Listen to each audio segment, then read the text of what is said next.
Assalamualaikum. Berjumpa kembali dengan saya, Mandala, di podcast Horror Reborn.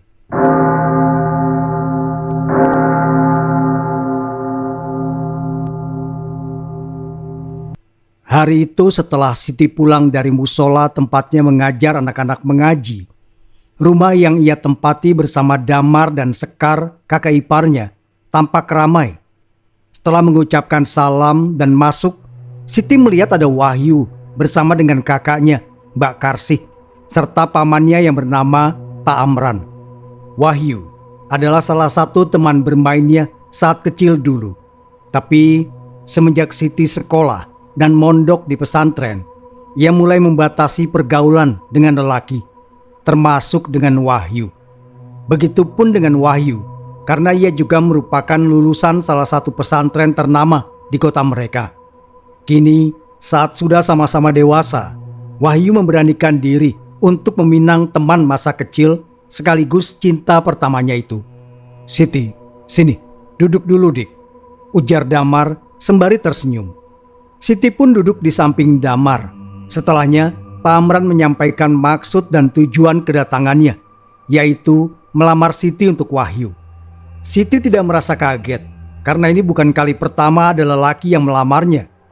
Namun, lagi-lagi ternyata Siti menolaknya dengan halus, karena ia sudah menganggap Wahyu seperti kakaknya sendiri. Bukan hanya keluarga Wahyu saja yang kaget, tapi Damar juga tak kalah terkejut. Bukankah Siti sudah mengenal Wahyu cukup lama dan mereka juga sama-sama lulusan pesantren? Merasa tidak terima atas penolakan lamaran untuk adiknya, Karsih naik pitam. Wajahnya merah padam. Ia langsung bangkit dari duduknya sembari mengangkat telunjuknya ke arah wajah Siti. "Halah, bilang saja kamu menolak Wahyu karena kamu ini dari keluarga miskin kan? Ingat ya, roda kehidupan itu pasti berputar. Akan kupastikan kamu menyesal, Siti. Ayo Wahyu, kita pulang saja. Sudah Mbak bilang kan, kalau dia ini bukan perempuan baik-baik. Luarnya saja ditutupi, tapi hatinya busuk." Setelah mengatakan itu, Karsih langsung beranjak dan keluar dari rumah Damar. Tapi langkahnya terhenti saat mendengar suara Siti. "Maaf Mbak, kalau sikap saya menyinggung, tapi adik Mbak bukan satu-satunya orang yang saya tolak." Karsih berbalik dan menatap Siti dengan pandangan tajam.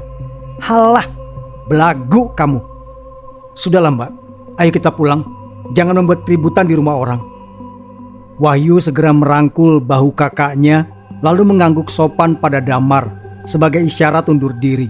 Meski ia sedih sudah ditolak oleh Siti, tapi pemuda itu tetap berpikir logis dan tak suka mencari masalah. Setelah keluarga Wahyu berpamitan, Damar menuntut penjelasan mengenai penolakan Siti kepada Wahyu. Mengingat Wahyu adalah keponakan Pak Amran yang cukup terpandang di kampung mereka. Selain itu, Wahyu juga merupakan pemuda yang dikenal baik hati, berpendidikan, dan juga pekerja keras.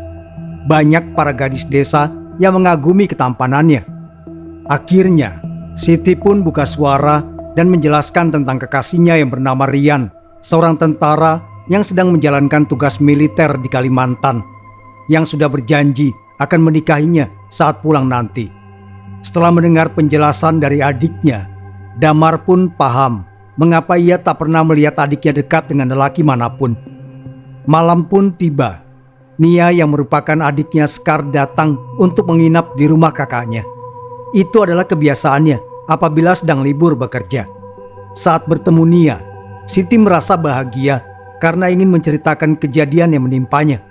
Sejak kecil, Nia dan Siti memang sudah berteman baik. Kedekatan mereka sudah layaknya saudara. Nia adalah orang pertama yang Siti cari apabila ia tengah sedih maupun bahagia. Singkat kata, keduanya bersahabat. "Bagaimana ceritanya kamu bisa menolak Mas Wahyu?" tanya Nia yang tampak penasaran. Siti tersenyum seraya melepas jilbab lebarnya.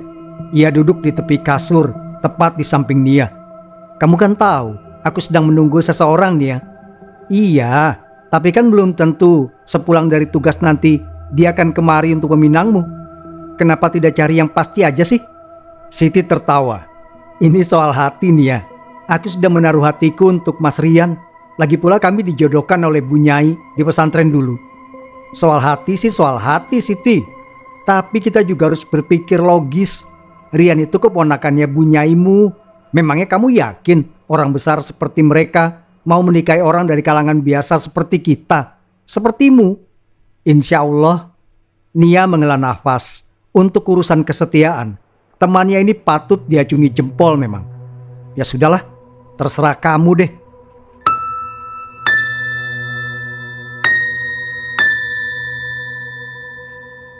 Seorang wanita datang ke kediaman dukun yang terkenal sakti dan bisa membantu mengirim santet, teluh, dan lainnya, bernama Mbah Suryo.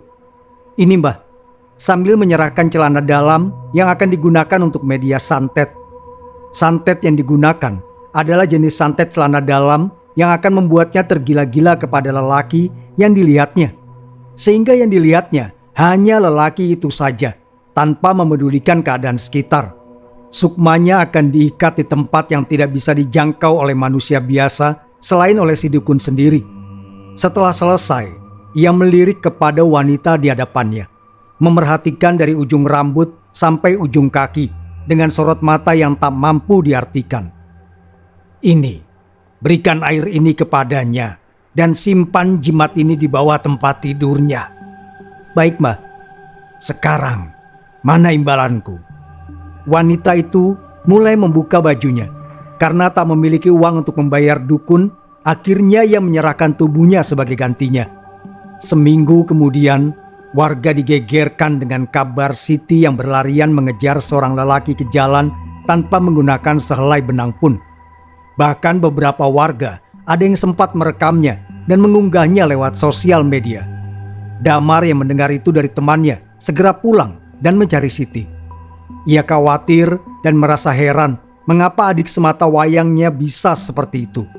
Saat melihat Siti yang tengah berlarian sambil berteriak-teriak mengejar lelaki, ia buru-buru membungkus tubuhnya menggunakan selimut yang sempat dibawanya dari rumah.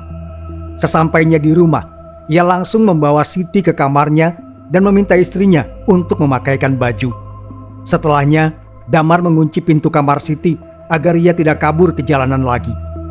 Damar duduk bersama istrinya di ruang tamu. Tak dipedulikan para tetangga yang melihat dari balik jendela. Sesekali, gedoran dari kamar Siti yang ingin keluar membuatnya kasihan. Tapi, tak ada yang bisa ia lakukan kini selain mengurungnya sementara waktu. Tuhan, cobaan macam apa lagi ini? Hatinya terasa sesak. Rasa sesaknya hampir sama seperti kehilangan orang tuanya 5 tahun silam. Kedua orang tuanya meninggal secara tragis pada sebuah kecelakaan, membuat ia dan Siti menjadi yatim piatu. Kala itu, ia masih bekerja di kota dan Siti masih mondok di pesantren. Sementara kedua orang tua mereka ikut rombongan ziarah ke salah satu makam wali. Dalam kejadian itu, hanya beberapa orang saja yang selamat, sisanya dinyatakan meninggal, termasuk kedua orang tua mereka. Sejak saat itulah, Siti menjadi tanggung jawab Damar, dan ketika akan menikah pun, ia mengatakan terus terang bahwa ia masih memiliki Siti sebagai tanggungan. Beruntung, ia dipertemukan dengan Sekar yang baik hati, dan menerima Siti layaknya adik sendiri. Mas, minum dulu, biar pikiranmu sedikit tenang, ujar Sekar sang istri. Kenapa Siti bisa jadi seperti ini? Tadi pagi dia masih baik-baik saja. Damar bertanya-tanya kepada dirinya sendiri dengan pandangan kosong menatap lurus ke depan. Kita berdoa saja, semoga Siti baik-baik saja mas. Sekar berusaha menenangkan, meski hatinya juga sama menyimpan tanda tanya besar seperti yang dirasakan suaminya.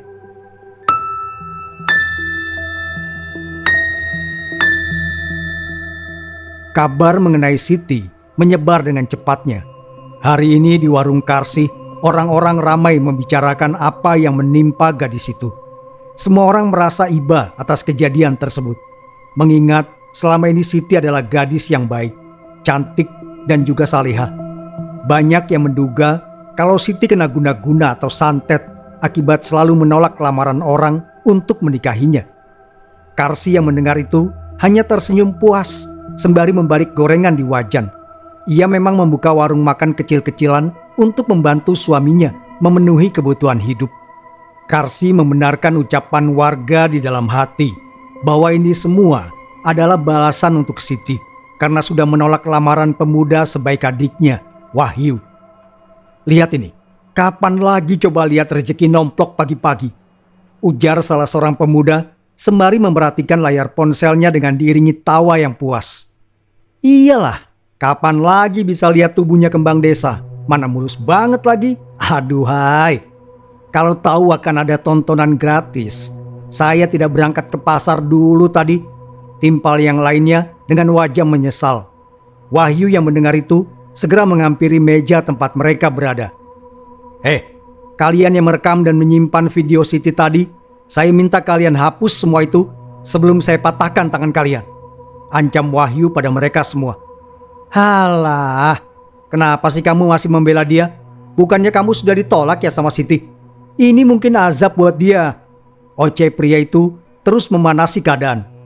Iya, semua orang juga tahu kalau Siti menolak lamaran kamu, Wahyu. Cibir pemuda yang lain. Karsi yang melihat kejadian itu langsung menghampiri keributan yang ia duga akibat ulah adiknya. Apalagi saat beberapa kali ia mendengar kata Siti disebut oleh mereka. Sudah, biarkan saja mereka, Wahyu. Lagi pula untuk apa kamu ikut campur? Ini bukan urusan kita. Tapi Mbak, sudahlah. Karsi menarik tangan Wahyu masuk ke warung dan memintanya menunggui gorengan di wajan. Ia hendak membeli stok gula dulu ke toko. Sementara itu, di rumah Damar, ia membuka pintu kamar Siti. Tampak Siti tengah tertidur di lantai dekat pintu sembari memeluk lutut. Barangkali saja Siti kelelahan karena terus menggedor-gedor pintu. Damar pun mengangkatnya dan memindahkannya ke tempat tidur. Cepatlah sembuh, Dik. Mas kangen kamu yang dulu, ucap Damar sembari mengecup kening adiknya. Damar pun pergi menemui Sekar yang ada di ruang tamu. Sore hari tiba. Nia datang untuk menengok Siti, sekaligus mengabarkan tentang seorang dukun yang bisa menyembuhkan Siti. Banyak yang menduga bahwa Siti terkena santet. Tidak, tolong! Suara teriakan Siti menarik perhatian Damar. Ia dan Sekar bergegas menghampiri kamar yang ditempati oleh Siti. Begitu juga dengan Nia yang mengekor di belakang langkah keduanya. Siti! Damar membuka pintu kamar Siti dan melihat adiknya yang melompat-lompat di kasur sambil berteriak-teriak dan melemparkan barang-barang yang ada di sekitarnya. Damar langsung mencekal tangannya, tak peduli meski Siti mencakar dan memukulinya.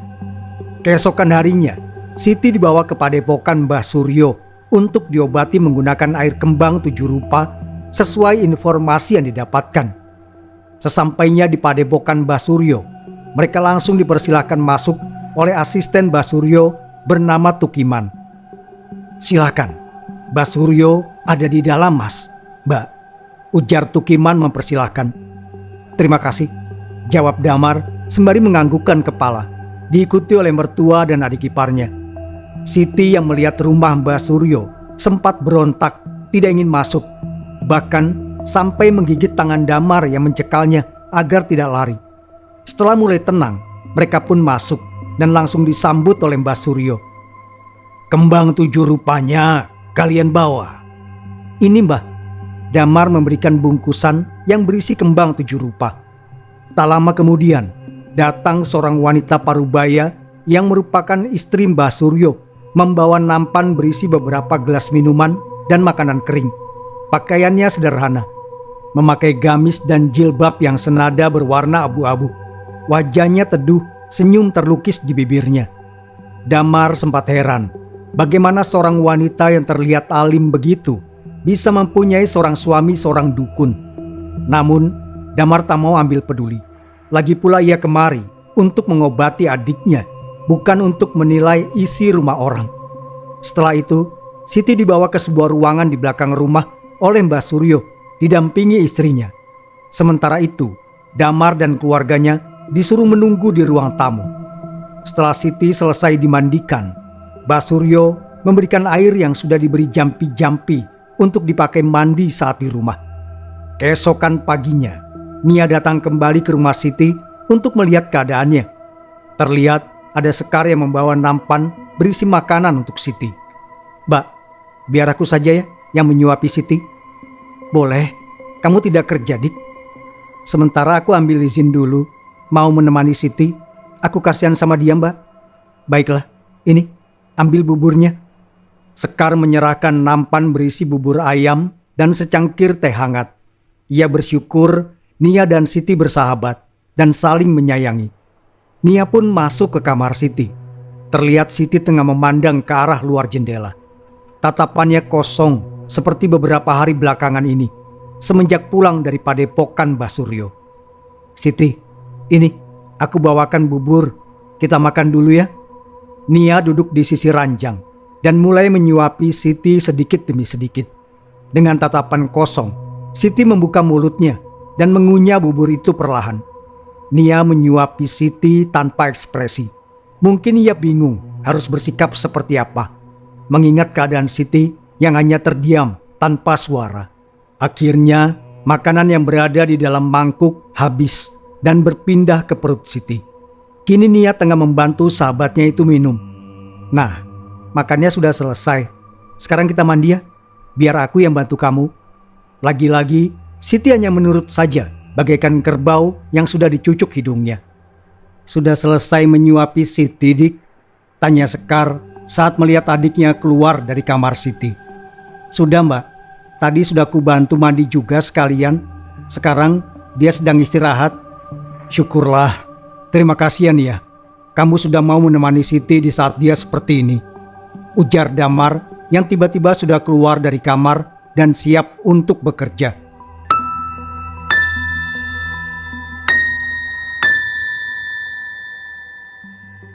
Keesokan harinya, Wahyu datang ke rumah Siti untuk memberikan air ruqyah dari Ustadz Ali kepada Siti. Ustadz Ali adalah guru Wahyu saat ia mondok dulu. Rupanya pemuda itu meminta bantuan pada Ustadz untuk menyembuhkan Siti. Kebetulan saat Wahyu datang, hanya ada Nia yang menjaga Siti. Sekar sedang ke warung, sementara Damar belum pulang dari bekerja. Berminggu-minggu setelah berobat ke Mbah Suryo, Damar merasa sangat frustrasi karena Siti tak kunjung sembuh.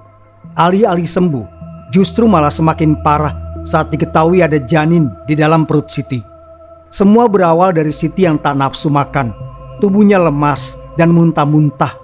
Merasa heran dengan kondisi adik iparnya, Sekar memutuskan membawa Siti ke bidan untuk diperiksa. Tapi begitu bidan mengatakan bahwa Siti hamil, Sekar mendadak linglung. Ia tak tahu harus berkata apa. Adik iparnya adalah wanita terhormat. Ia tak pernah dekat dengan lelaki manapun. Lalu dengan siapa Siti bisa hamil? Sekar pulang dan mengadukan semuanya pada suaminya. Damar sangat murka dan ia menduga Mbah Suryo adalah pelakunya. Karena hanya dengan dukun itu Siti dibiarkan berdua saat diobati. Setelah menyelidiki tentang Mbah Suryo, Damar pun melaporkannya ke polisi. Damar juga memarahi Nia habis-habisan karena adik iparnya lah yang menyarankan mereka berobat ke dukun cabul itu. Nia meminta maaf karena merasa sangat bersalah. Ia mengaku tahu tentang Mbah Suryo dari seseorang, tapi ia tak mau mengaku siapa seseorang tersebut. Ia tak mau Damar ribut dengan orang itu. Sekar sedang berbelanja di toko Haji Mahfud. Ia membeli sembako untuk stok bulan ini. Di sana, ia bertemu dengan Karsih yang juga tengah membeli beberapa barang. Mbak Sekar, bagaimana kabarnya? Saya dengar adik sampean jadi gila ya? Sudah begitu, hamil di luar nikah pula. Memalukan sekali. Beruntung sekali dia menolak lamaran adik saya.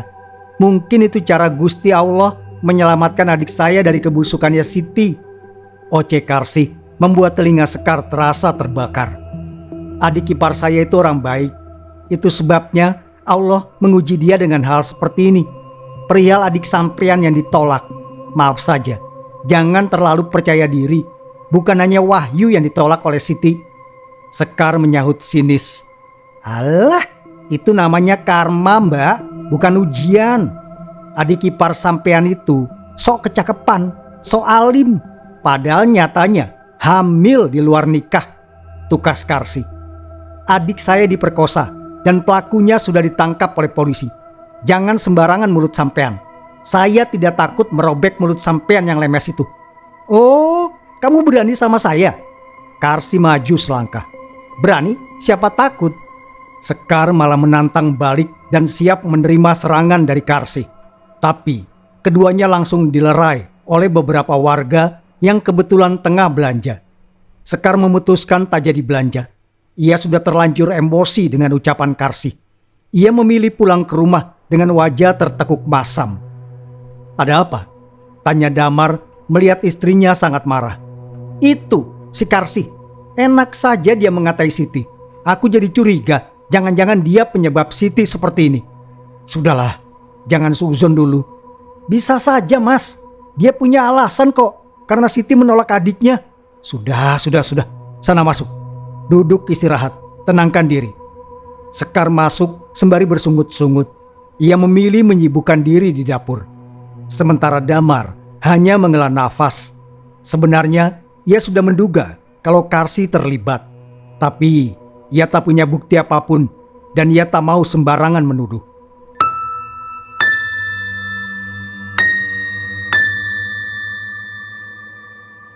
Mendengar kabar Siti yang semakin parah, Wahyu meminta Ustadz Ali untuk membantu mengobati Siti.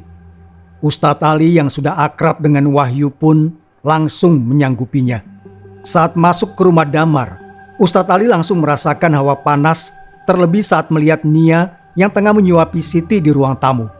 Nia tersenyum dan mempersilakan Ustadz Ali menghampiri Siti. "Saya izin memegang kepalanya boleh?" Ustadz Ali meminta izin pada Damar yang langsung ditanggapi dengan anggukan kepala oleh pihak keluarga. Ustadz Ali mulai meruqyah Siti dengan dibacakan beberapa ayat Al-Quran yang langsung bereaksi dengan jin yang selama ini ada dalam tubuh Siti. Saat kepalanya dipegang oleh Ustadz Ali, Siti benar-benar merasa kepanasan. Ia mengamuk, berteriak, dan terus memberontak meminta dilepaskan. Sambil memejamkan mata, Ustadz Ali terus memegang kepalanya dan beberapa kali seperti menarik sesuatu dari ubun-ubunnya. Pada tarikan ketiga, Siti berteriak kesakitan sebelum akhirnya pingsan. Santet yang dikirim sangat kuat. Tapi tenang saja, saya sudah bisa melihat siapa yang mengirimnya. Sekarang kita hanya harus mencari di mana Sukma Siti diikat. Ada satu benda yang dijadikan media santetnya. Mas Damar, mari ikut saya. Damar pun mengikuti Ustadz Ali untuk mencari media santet yang diduga ditanam tak jauh dari rumahnya. Setelah mengitari rumah, akhirnya mereka menemukan buhul yang ditanam dekat kamar Siti. Setelah menemukannya, mereka langsung membakarnya. Ustadz Ali terus melakukan tirakat untuk mengetahui maksud si pengirim santet. Sementara itu di kediaman Damar, Siti mulai sadar setelah 2 jam pingsan. Keadaannya membuat keluarganya bahagia karena ia sudah mulai membaik dan kembali seperti sedia kala. Damar yang bahagia lantas langsung memeluk adiknya itu. "Mas Damar, kenapa? Ada ibu sama bapak juga ini. Kenapa semuanya kumpul di kamar Siti?" Semuanya hanya saling pandang dan melirik satu sama lain. "Loh, ini kenapa perut Siti jadi besar, Mas?" Damar terdiam. Ia tak tahu harus menjawab pertanyaan Siti dengan cara bagaimana. "Mas, kok diam saja?" "Kamu hamil, Siti. Tapi kamu tenang saja. Dukun yang menghamili kamu sudah dipenjara." Nia yang menjawab, membuat semua orang memandang ke arahnya. "Maaf." Lirih Nia merasa bersalah. Ia kelepasan bicara tadi. Hamil? Dukun?" Siti mengulang ucapan sahabatnya dan tangisnya pun pecah. Bagaimana ceritanya ia bisa hamil anak dukun? Ia terus meraung. Nia yang berada di sampingnya hanya mengelus-elus lengannya, turut sedih dan prihatin atas musibah yang menimpa Siti.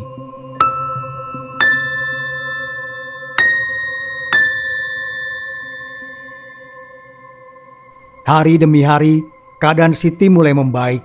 Namun cibiran demi cibiran dari warga sekitar tentang kehamilannya membuat ia menjadi murung dan malu untuk keluar rumah. Meski pada dasarnya itu bukanlah kehendaknya. Malam itu, Udara sangat dingin meski langit terlihat cerah dihiasi bintang-bintang. Siti tengah duduk di teras rumahnya karena hanya di malam hari saja ia bisa menampakkan diri.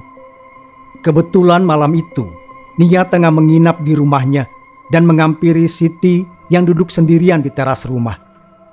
Udaranya dingin, tidak baik melamun di luar, nanti kesambet loh, ujar Nia sembari merangkul bahu gadis itu. Mana ada jin yang mau merasuki ibu hamil anak dukun, sahut Siti terdengar miris. Iya, Siti akhirnya bisa menerima takdirnya yang harus mengandung anak dari dukun cabul yang pernah berpura-pura mengobatinya.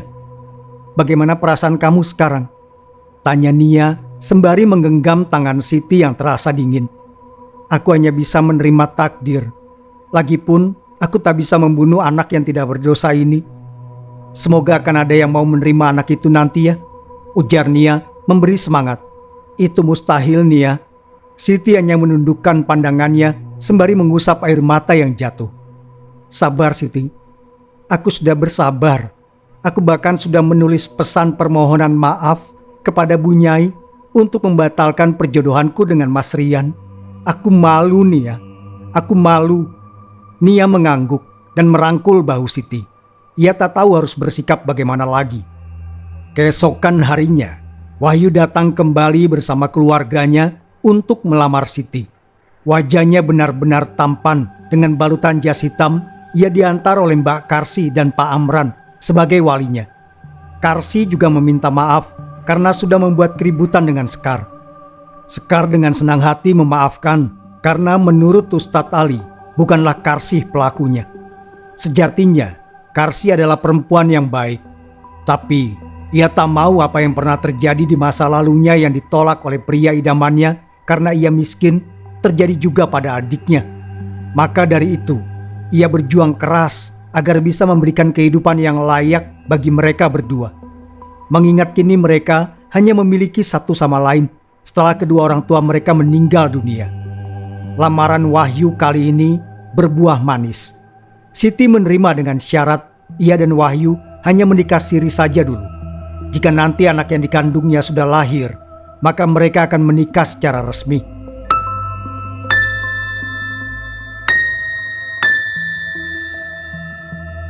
Seminggu kemudian, acara pernikahan Wahyu dan Siti akan dilaksanakan. Teman-teman Siti dan beberapa warga membantu menghiasi balai desa yang akan dipakai untuk melangsungkan akad pernikahan. Nia pamit kepada ibunya untuk membantu juga. Namun sesampainya di sana, ia malah pamit pergi kepada teman-temannya karena ada urusan mendadak. Tanpa sepengetahuan Nia, ada seseorang yang membuntutinya. Nia ternyata mendatangi sebuah rumah besar dengan nuansa Jawa yang khas terlihat dari gerbang dan pagar yang diukir dengan indah. Di luar rumah, tak jauh dari sana, Wahyu dan temannya Ardi tengah memantau di warung kopi setelah mengikuti dan melihat Nia masuk ke rumah seorang dukun yang bernama Ki Jagaraksa. Cukup lama mereka menunggu sambil menggali informasi kepada si pemilik warung. Kang, yang besar itu rumah siapa? Tanya Wahyu memulai pembicaraan sambil menyeruput kopi. Oh, itu rumah Ki Jagaraksa. Banyak orang bilang dia itu dukun sakti. Banyak dari kalangan orang-orang kaya yang datang ke sana, Kang. Tapi orang-orang sini malah tidak berani memasuki rumahnya. Jelas pemilik warung panjang lebar. Kenapa, Kang? Tanya Wahyu penasaran. Tidak berani saja. Kalau praktiknya hari apa aja, Kang? Tanya Wahyu yang dibalas tawarnya dari pemilik warung dan juga Ardi temannya. Memangnya dokter, ada jadwalnya segala. Si Akang ada-ada saja. 2 jam berlalu, akhirnya Nia keluar dengan sepeda motornya. Wahyu dan Ardi mulai terheran-heran dengan apa yang dilakukan Nia. Mereka mulai curiga kalau dalang di balik Siti adalah Nia, sahabatnya sendiri. Akhirnya mereka berangkat ke rumah Ustadz Ali untuk meminta pertolongan setelah beranjak dari warung kopi itu. Sore pun tiba. Saat Nia pulang ke rumah Siti, ia terkejut melihat Ustadz Ali yang sudah ada di sana bersama dengan Wahyu. Raut kegelisahan tampak jelas di wajahnya. Nia pun menghampiri kakaknya yang tengah membungkus beberapa makanan untuk tetangga. "Mbak, kenapa Ustadz Ali ada di sini?" tanya Nia sedikit berbisik. "Mas Damar yang minta, katanya takut terjadi apa-apa sama Siti." "Tapi kan ada kita yang jaga Siti. Kenapa harus mengundang orang luar segala?" Nia tak bisa menyembunyikan kegelisahannya. "Kamu ini aneh. Harusnya kamu senang ada yang mau membantu kita. Apalagi Siti baru sembuh." "Siti kan sudah baik-baik saja, Mbak." "Sudah Mbak mau bantu ibu di dapur. Kamu bantu bagi-bagikan ke tetangga sana." "Mbak." Nia sedikit merengek pada Sekar. Namun mau tak mau, akhirnya ia menuruti kakaknya itu.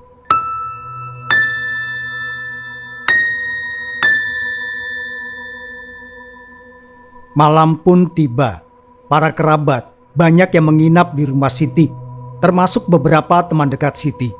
Sementara itu, Ustadz Ali pergi ke musola untuk melaksanakan sholat malam dan berzikir. Usai melaksanakan sholat malam, saat hendak kembali ke rumah Damar, ia melihat sekelebat cahaya menuju rumah Nia.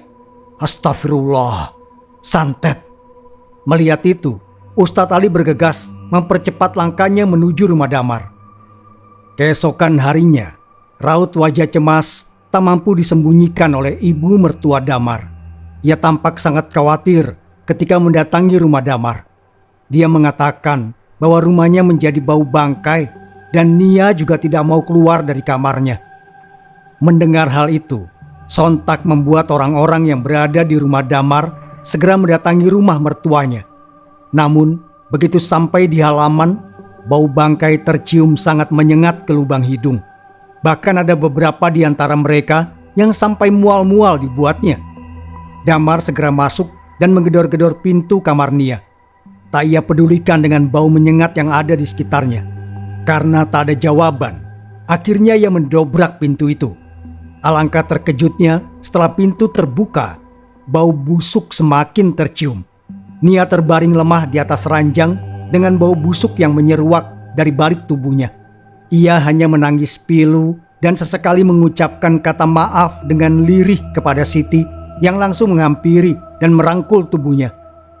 "Siti, maafkan aku," ucap Nia lemah dengan air mata berderai.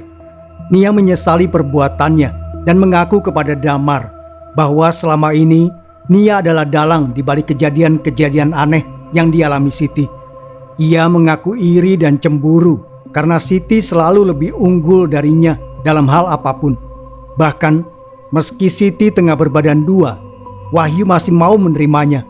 Sedangkan ia yang sudah berjuang mati-matian untuk mendapatkan cinta Wahyu, sedikit pun tak dilirik oleh pemuda itu.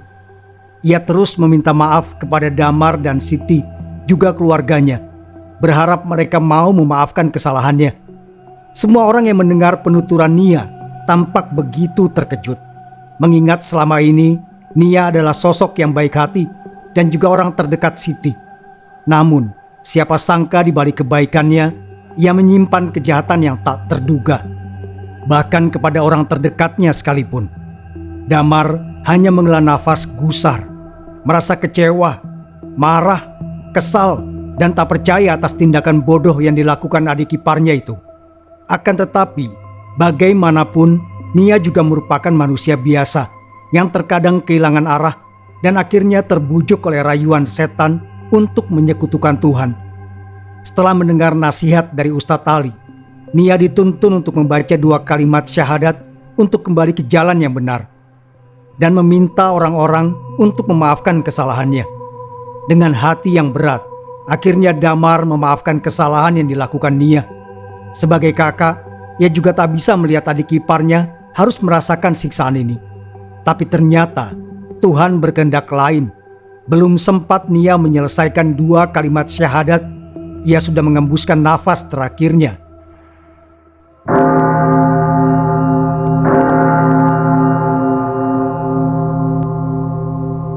Terima kasih sudah mendengarkan. Wassalamualaikum warahmatullahi wabarakatuh. Sampai berjumpa kembali. Sapunyere pegat simpai, paturai patepang deui.